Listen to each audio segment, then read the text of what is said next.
بسم اللہ الرحمن الرحیم۔ حضرات السلام علیکم۔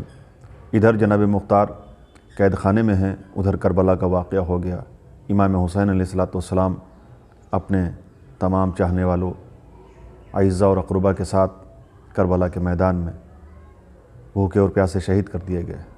آپ کی شہادت کے بعد آپ کے اہل حرم کو، آل رسول کو قید کیا گیا، انہیں رسن بستہ کیا گیا اور اس قافلے کو دربار ابن زیاد میں لایا گیا۔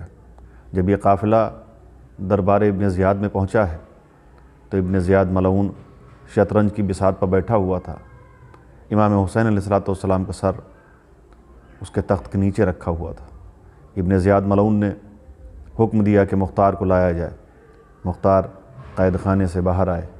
جب سے قید ہوئے تھے آج پہلی بار جناب مختار نے روشنی دیکھی تھی۔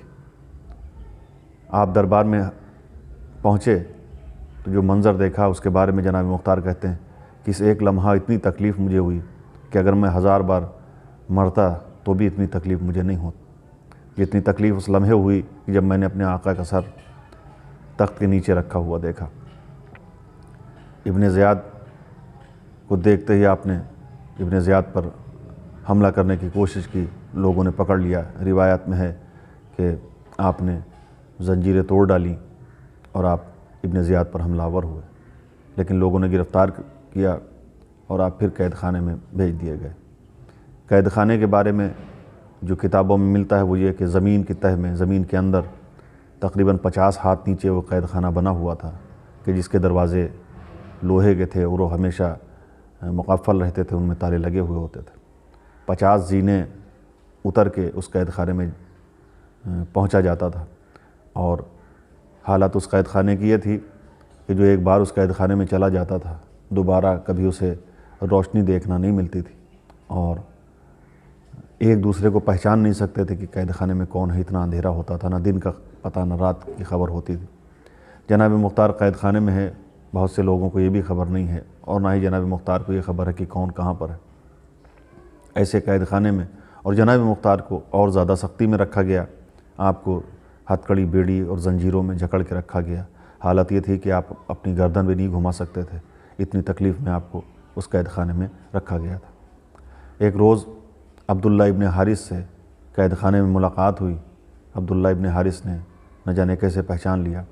عبداللہ ابن حارث سے بات ہو رہی اور عبداللہ ابن حارث نے کہا کہ میں بہت جلدی مجھے سزائے موت دے دی جائے گی۔ جناب مختار نے کہا نہیں، ایسا نہیں ہوگا، تمہیں سزائے موت نہیں ہوگی۔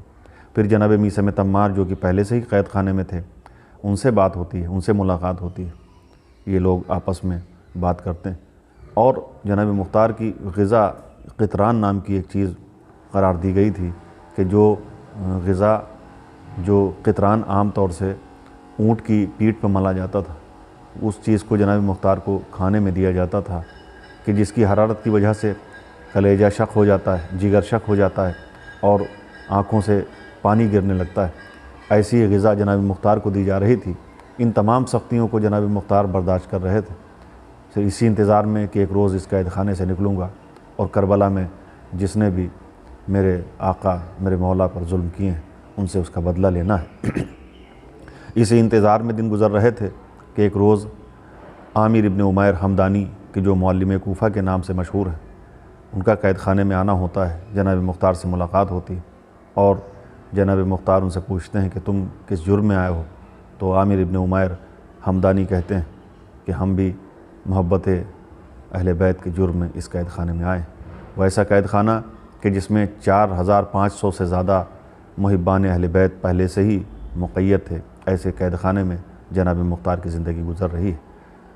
عامر ابن عمیر حمدانی کا واقعہ کیا ہوا اور کس طرح سے عامر ابن عمیر حمدانی آزاد ہوئے، یہ واقعہ انشاءاللہ اگلے ویڈیو میں۔ آج کے لیے اتنا۔ السلام علیکم، خدا حافظ۔